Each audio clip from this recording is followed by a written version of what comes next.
Good morning, HM2A. So this is a recorded lesson for our subject Applied Business Tools and Technologies in Hospitality Management and Tourism. So today I will be discussing sa week 11 module natin with the topic Sufficient Supply of Consumable Items. So tapos na po tayo dun sa selection ng appropriate tools for business. So, ngayon naman, yung selection naman ng supplies para sa ating business. So, at the end of this lesson, we will be able to, upon completion of the learning process, individuals will possess capability to establish highly effective inventory management system. So, dito po sa semis natin, so i-discuss din natin yung about proper inventory management system. And then, by gaining comprehensive comprehension of inventory management principles and implementing effective strategies discussed in this learning outcome, businesses can achieve operational continuity and fulfill customer expectation. So, ayun, kagaya ng project natin, di ba, regarding inventory management system. So, before tayo mag-dig deep dun sa inventory, so discuss muna natin yung mga factors na kailangan natin consider when selecting a supplier for your business. So, sabi, when choosing and negotiating with suppliers, you need to consider number of different factors. How you weigh up the importance of these different factors will depend on your business priorities and strategies. So, this will help you decide what you need in a supplier, identify potential suppliers, and choose your suppliers. So, it will also show you how to manage your relationship with suppliers and negotiate the best possible deal. So, when selecting and negotiating with your suppliers, so marami tayong factors nga na kailangang i-consider. So, yung mga factors na yun, siyempre, will depend dun sa specific needs ng ating business. So, by carefully evaluating yung mga factors na i-discuss dito, so madedetermine natin kung ano yung mga dapat nating hanapin sa isang supplier or ano yung mga potential options na meron tayo. So, syempre, same din yan with selecting ng supplier sa ating business tool. So, ganun din sa ating raw material, syempre, meron din tayong mga dapat i-consider and basis.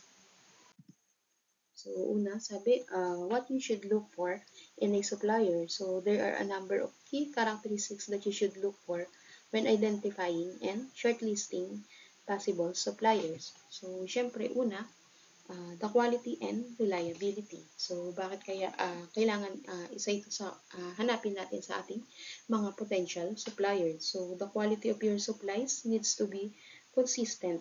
Your customers associate poor quality with you, not your suppliers. So, equally, if your suppliers let you down with the late delivery or faulty supplies, you may let your customers down. So, syempre, sabi dito, yung quality ng supplies dapat consistent din. So, we need to be very careful sa factor na to kasi hindi naman si supplier, di ba, yung masisira sa ating customer pagka hindi maganda yung quality ng ating product or service na napoprovide sa ating mga customer. So, syempre, hindi naman si supplier, kundi ang ating business ang masisira ang brand image or reputation sa ating mga customers. So, kailangan maging mapili tayo. So, check natin yung quality ng products or raw materials na isusupply ng ating supplier.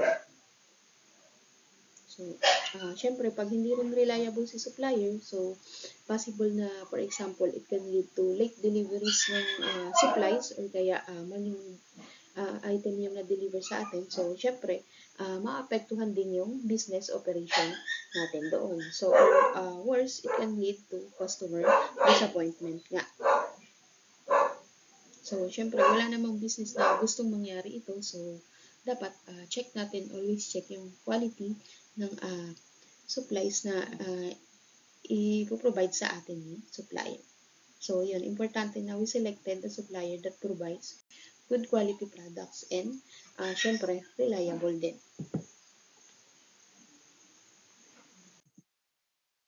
So next, speed and flexibility. So kailangan din natin itong i-consider when choosing supplier. So flexible suppliers help you respond quickly to changing customer demands and sudden emergencies.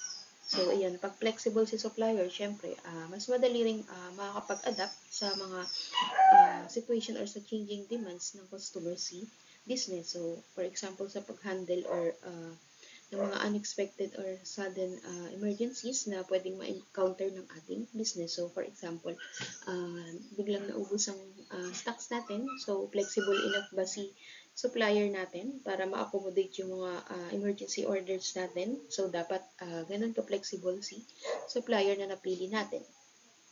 So, syempre, pag flexible din ang ating supplier, so madali din natin ma-maintain yung high level of service para sa ating customer. So, yan, mostly naman ng company, sila nagre-rely sa iisang supplier lang. So, bakit kaya? So, dapat meron tayo at least 2 or more backup suppliers or options natin. So, syempre, hindi tayo dapat magdepende sa iisang supplier lang natin. So, bakit? So, syempre, for example, biglang naubusan ng stock si primary supplier natin or kaya bigla silang nag-close. So, syempre, hindi naman pwedeng pati ang business natin is maapektuhan doon. So, dapat meron po tayong mga backup or optional suppliers natin just in case na ma-experience natin yung ganitong scenario. So, other examples naman, for example, supplier, meron tayong restaurant. So, supplier natin ng mga fruits and vegetable. So, for example, ang ating supplier is local farm. So, dapat si business is flexible din. So, for example, wala ang mga fruits and vegetable na ito kasi nga is seasonal syempre, 'di ba, ang mga pananim. So dapat flexible din si business para for example i-revise nila yung menu. So depende dun sa availability ng mga seasonal supply ng fruits and vegetables.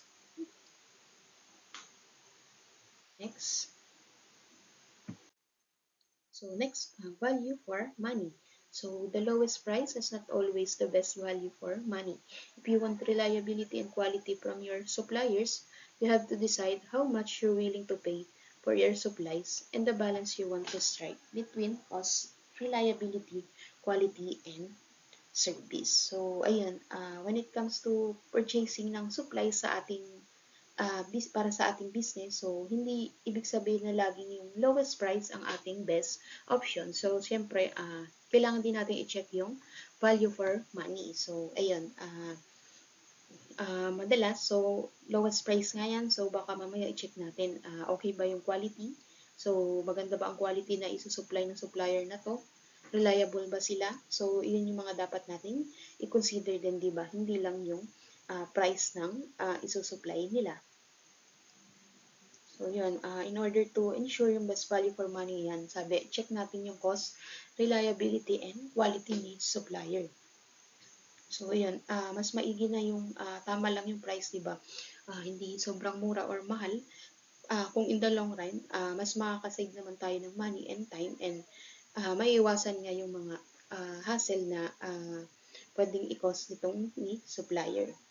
Lalo na pagka sa delivery ng supplies. So, yun. Same din yan with the business tools, di ba? Sabi natin, hindi lang basta yung mura ang dapat natin consider, syempre, consider din natin yung value for money. So, kung talagang yung price niya is natumbasan ng good quality and reliable talaga itong si supplier. So, yun. Dapat we have to be wise in spending yung budget ng ating business.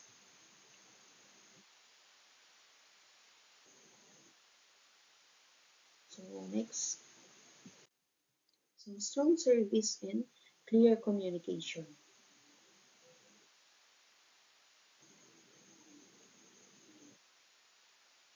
So, ayan, sabi, kailangan ng maayos na communication between kay supplier and the business. So, you need your suppliers to deliver on time or to be honest and give you plenty of warning if they can.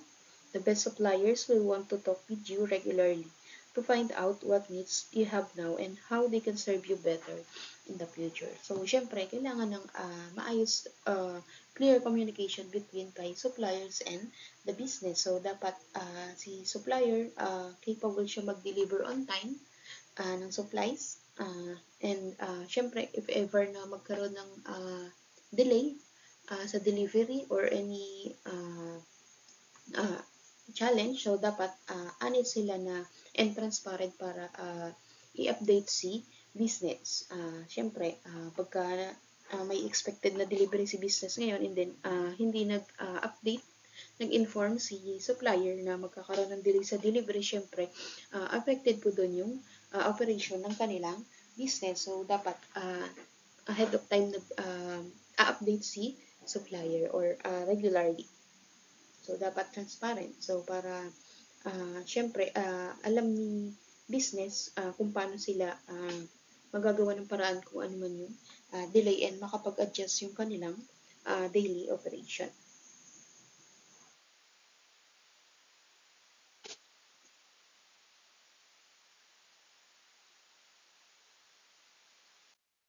So next, financial security. So it's always worth making sure your supplier has sufficiently strong cash flow to deliver what you want when you need it. A credit check will help you reassure that they won't go out of business when you need them most. So, syempre, bukod sa background check natin sa ating supplier, so dapat diba, chine-check muna natin, nagba-background check tayo bago tayo makipag-negotiate sa ating suppliers, syempre. So, syempre kasama dito yung pag-check ng kanilang financial status or financial security. So, sabi nga, credit check. So, yan, syempre, we have to make sure na yung financial security ng ating supplier. So, pwede naman natin i-search yan or i-check. So, kasi baka mamaya, for example, palugin na yan or biglang nagsara si supplier. So, o kaya nag-file sila ng bankruptcy. So, syempre, apektado ang ating business doon na and possible na magsara rin tayo. So, always check for the background ng ating supplier lalo na sa kanilang financial status.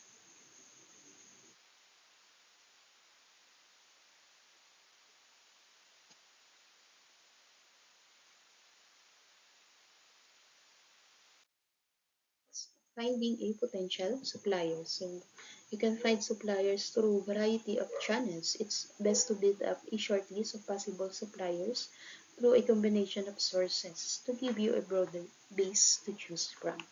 So, when finding your potential suppliers, it is recommended na gumawa tayo ng shortlist ng ating mga possible suppliers and then pag nakagawa na tayo ng shortlist, so yun, pwede natin na tayong mamili nung sa tingin natin na best options doon base sa ating ginawang list. Sabi dito, it is recommendation from friends or business acquaintances.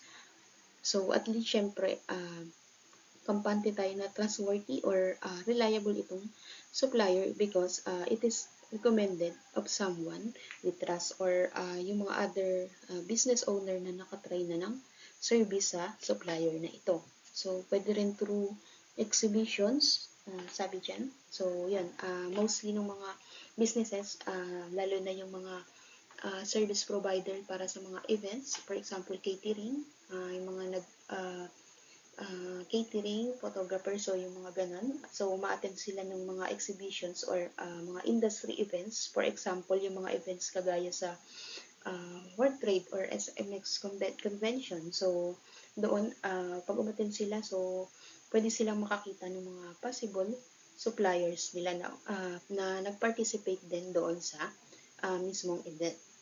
So, pwede rin through trade press, sabi dyan. So, yan. For example, yung mga news or ads sa magazine and newspaper. So, pwede rin tayong makakita doon ng ating mga possible suppliers.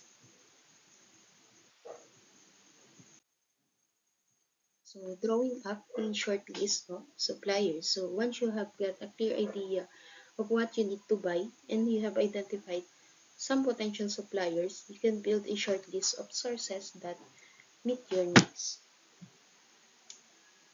So, ayun nga, sabi natin kanina. So, mag-prepare tayo ng shortlist ng ating mga possible suppliers para ma-evaluate natin yung suppliers before making a commitment or bago tayo makipag-negotiate sa kanila. So, sabi dyan, can these suppliers deliver what you want and when you want it? So, ayan, capable ba si supplier mag-deliver whenever na kailangan natin ng supplies? So, are they financially secure?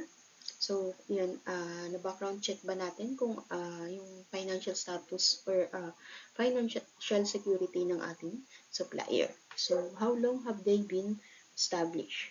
Do you know anyone who has used and can recommend them? So, ayun, sabi natin kanina, advantage if si supplier is recommended ng ibang businesses na naging supplier na nila ito. So, ibig sabihin, mas proven and tested na si supplier kasi recommended siya ng ibang businesses. So, are they on any approved supplier list from trade press associations or government? So, check din natin kung legal ba itong supplier natin. Siyempre, ayaw naman nating makipag-negotiate doon sa business na hindi legal registered or walang permit. So, kasama rin yun sa dapat nating i-check. So, once you have a manageable shortlist, approach potential supplier. Provide clear brief summarizing what your requirements are and giving an idea of the level of service you hope to place. So, wherever possible, meet potential suppliers face-to-face and see how their businesses operate. So, ayun, once na nakapag-prepare na tayo ng shortlist ng ating mga possible suppliers, so, magkakaroon tayo ng comparison syempre, which is better or mas fit sa ating supplier. So, bago tayo pumili. So, sabi dyan, if possible, meet natin si supplier ng face-to-face or personal syempre para mas magka-idea tayo on how they operate their business. And syempre, para ma-establish din natin yung personal connections na ating supplier and makapag-build tayo ng good relationship with them. So, ayun, sabi dyan, check whether your supplier will be outsourcing any work to subcontractors or relies on other suppliers for critical components or services. If so, you may want to assess these suppliers as well. So, yun, check din natin if si supplier ba mag-outsource din lang siya from other businesses or other supplier. So, at least may idea tayo on how they operate their business. So, at least alam natin yung capabilities nila and kung mas better ba sila kaysa sa ibang supplier. So, para ma-assess din natin. Next, negotiating. So, once you have decided which suppliers you want to work with, you need to negotiate terms. Before you start to negotiate, draw up short list of factors that are most important to you, such as price, delivery schedule, and payment terms. Decide what you are and aren't prepared to compromise on. So, ayun, once nakapag-decide na tayo and nakapili ng ating supplier, so, it's time to negotiate na para doon sa ating suppliers. So, upon negotiation, so, ito yung mga dapat mong maging malinaw sa iyo. So, yan, yung price. So, yung price na i-offer nila sa atin for the service or raw materials na ipoprovide nila sa atin. And then, syempre, dapat malinaw din sa atin yung delivery schedule. So, dapat fit yun doon sa schedule of operation ng ating business. And then, syempre, yung payment terms. So, dapat clarify din natin to upon negotiation. So, sa payment terms, so, for example, kailangan ba masettle natin yung payment dun sa delivery ng supplies upon delivery or a week after ng delivery or 1 month after delivery. So, syempre, depende yun sa magiging negotiation ninyo ni supplier kung kung kailan yung time frame nila for the payment ng iyong in order or yung payment terms ka.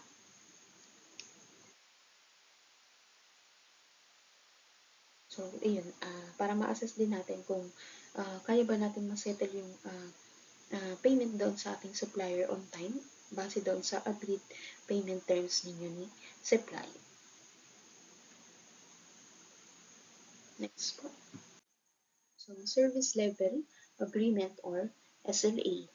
SLA are agreements or contracts with suppliers that define the service they must provide and the level of service to be delivered, which also set out responsibilities and priorities. So, ano ba si SLA? So, SLA or Service Level Agreement, so it is a formal agreement between nga kay business and the supplier. So, ito makikita natin itong document na to doon sa ating contract agreement. So, naka-attach yan doon si SLA. So, sa SLA, naka-indicate lahat ng services or product na ipoprovide the supplier and other services and then other agreements between kay supplier and the company.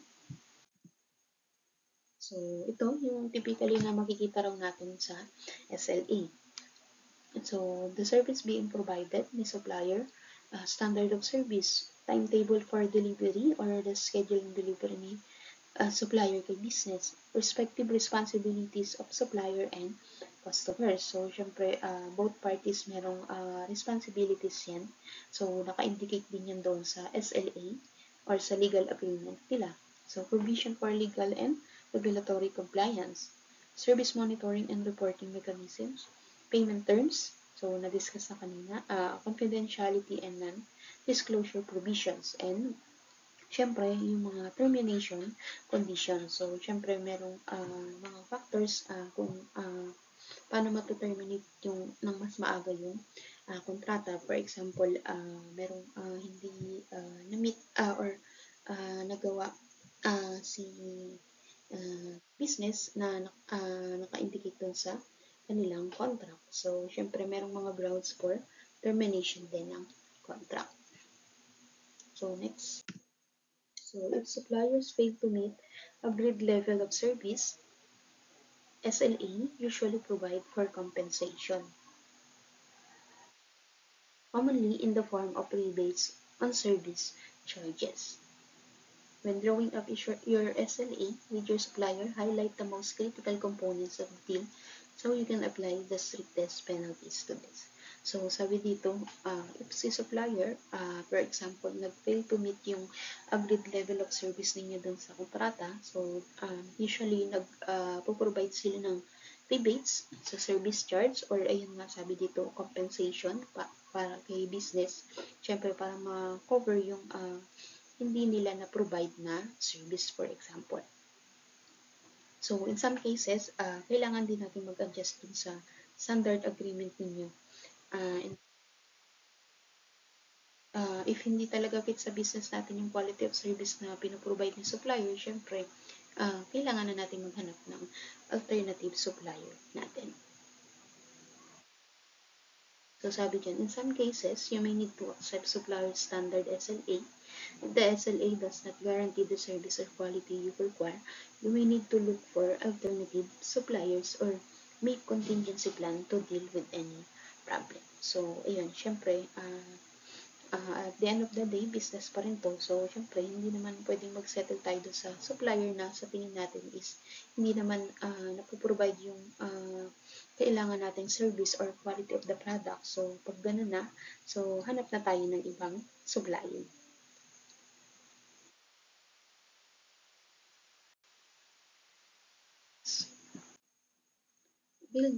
Building good relationship. So, it pays to invest time in building good relationship with your key supplier. So, consider the following. So, meet your contacts face to face and see how their business operates. Keep in regular contact and update them on strategic changes and new products early on. So, yan, may kailangan tayong consider. May mga kailangan natin i-build yung good relationship between dun nga sa ating supplier, syempre.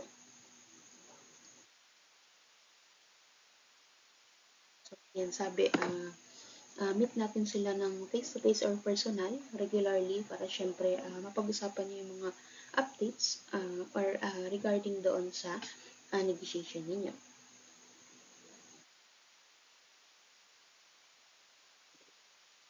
So, ayan, dapat alam natin if may plan si supplier for expansion, for example. So, kung maka-affect ba yun sa service na pinoprovide nila sa ating business. So, sabi dyan, ask about their plans for development or expansion. Will this affect the goods or services they're providing to you? So, ayan, help your suppliers by placing orders in good time, being clear about deadlines, and paying on time. So, yun, dapat on time din tayong kung on time tayong nasusupplyan ni supplier ng order natin, so syempre dapat as much as possible on time din tayo mag-settle ng ating payment kay supplier or nasusunod nyo nga yung payment terms na nakapagkasunduan ninyo doon sa inyong negotiation. Kasi it shows kay supplier na you value yung partnership ninyo and syempre mabibuild nyo nga yung good relationship with your supplier. We have to maintain yung good relationship sa ating supplier. Business important to your suppliers and they will work harder for you. Some suppliers may offer better deals if you promise to use them exclusively. However, this may cause significant problems if they go out of business. So, sabi nga natin kanina, dapat, di ba, meron tayong backups supplier or options na supplier. Sabi dito, may mga businesses kasi na nag-offer sila ng promo discounts if exclusively sila lang yung ating supplier. Pero wag natin kalimutan na kailangan pa rin natin merong backup supplier. Siyempre, in case na merong nangyari dito sa isang supplier, at least meron tayong other options ng supplier. So, don't ignore opportunities offered elsewhere. Keep your options open by monitoring deals offered by other suppliers. So, syempre, at the end of the day, business pa rin. So, huwag natin isara yung opportunity na makakita pa rin tayo ng mas better na supplier. So, check din natin yung ibang possible supplier. So, possible na makakita tayo ng mas better na pinoprovide na service or quality of supplies na supplier.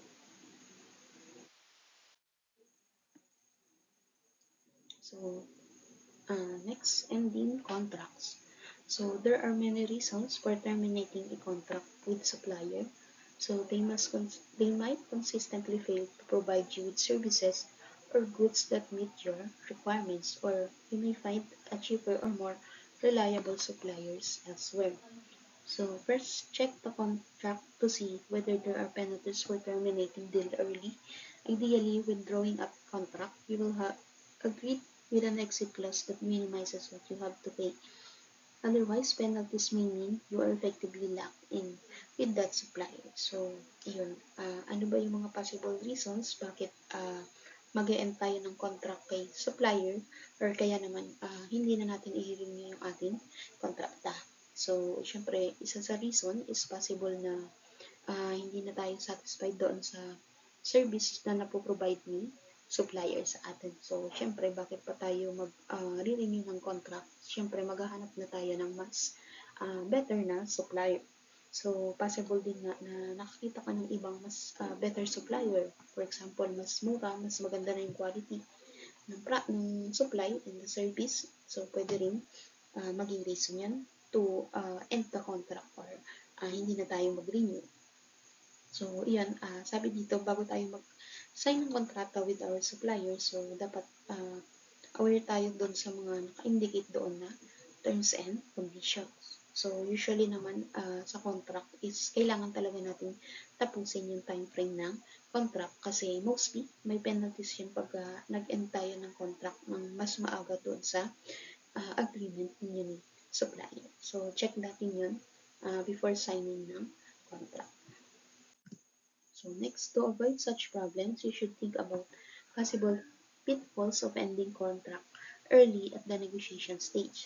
Consider seeking legal advice when drawing up important contracts. So, yun, mostly naman ng businesses is nagsisik talaga sila ng legal advice sa kanilang lawyer regarding dun sa contract agreement. So, syempre, protection din yun ng ating business. So, before tayo mag-sign ng contract, so dapat fully aware tayo dun sa nilalaman na contract agreement doon sa kontrata bago natin i-sign. So, yan. Always seek legal advice sa ating lawyer before signing ng contract. So, it is a good idea to have guidelines in place for how you handle termination of a supplier contract to help you avoid alienating the supplier you may need at a later date. Explain to the supplier why you are ending contract. They may be able to offer you better deal and save you from disruption.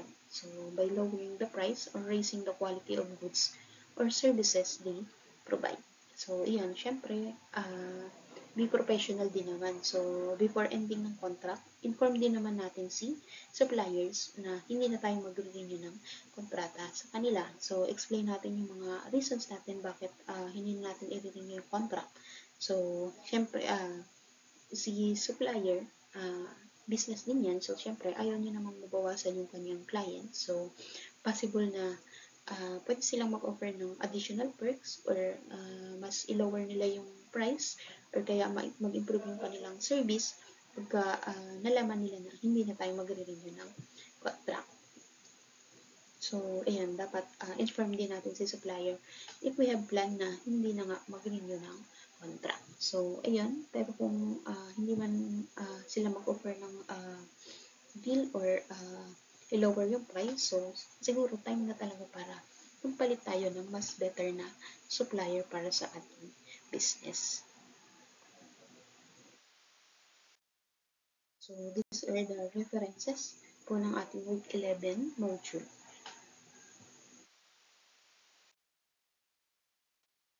So, for the seatwork, group seatwork po ito. So, dahil nga hindi natin siya na-discuss na face-to-face, so, i-upload ko na lang sa Schoology. So, for the group seatwork, pwede natin i-retain yung groupings natin last seatwork natin or pwede rin naman kayong gumawa ng bagong group, wala namang problema doon. So, for the seatwork, will be equivalent to seatwork week 8. Kasi yung week 11 natin, di ba, is yung online voting. So, this seat work will be week 12 and 13 na. So, for this seat work, imagine you're starting your own business.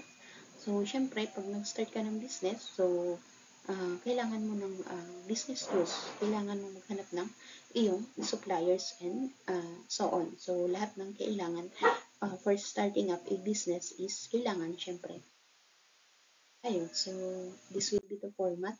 So, business type. So, for example, ang business ninyo is coffee shop.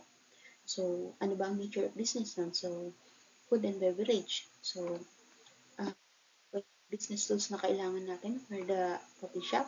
So, ayan, indicate dito. So, hindi naman kailangan na lahat ng business tools. So, at least 3 to 5 siguro. And then, at least 2 suppliers. So, hanap tayo suppliers online. So, totoong suppliers. So, magsa-search tayo. And then, sa contract agreement and payment terms, so, kayo na lang ang gagawa dyan. So, for example, depende na lang yan doon sa naging agreement or negotiation ninyo ni supplier. So, i-indicate nyo dyan. And supplier ng raw materials natin.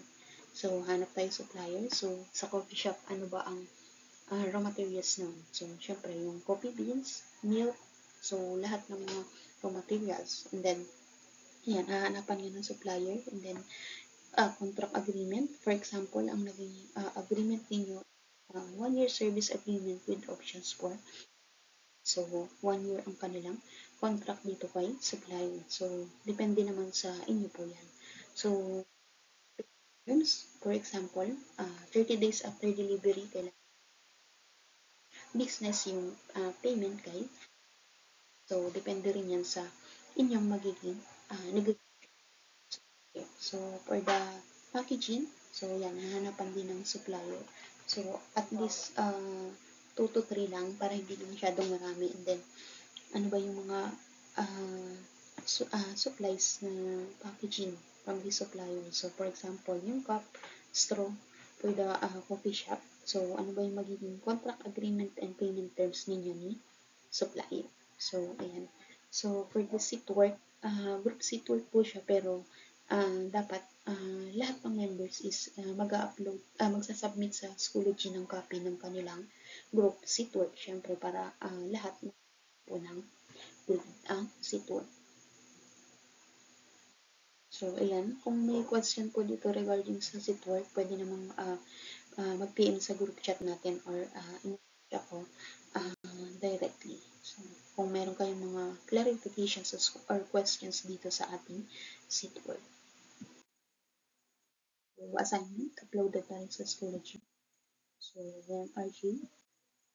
So, that's all for our week 11 module. So, ayan, thank you for pakinggan yung ating recorded week 11 lesson. So, ayan, thank you everyone.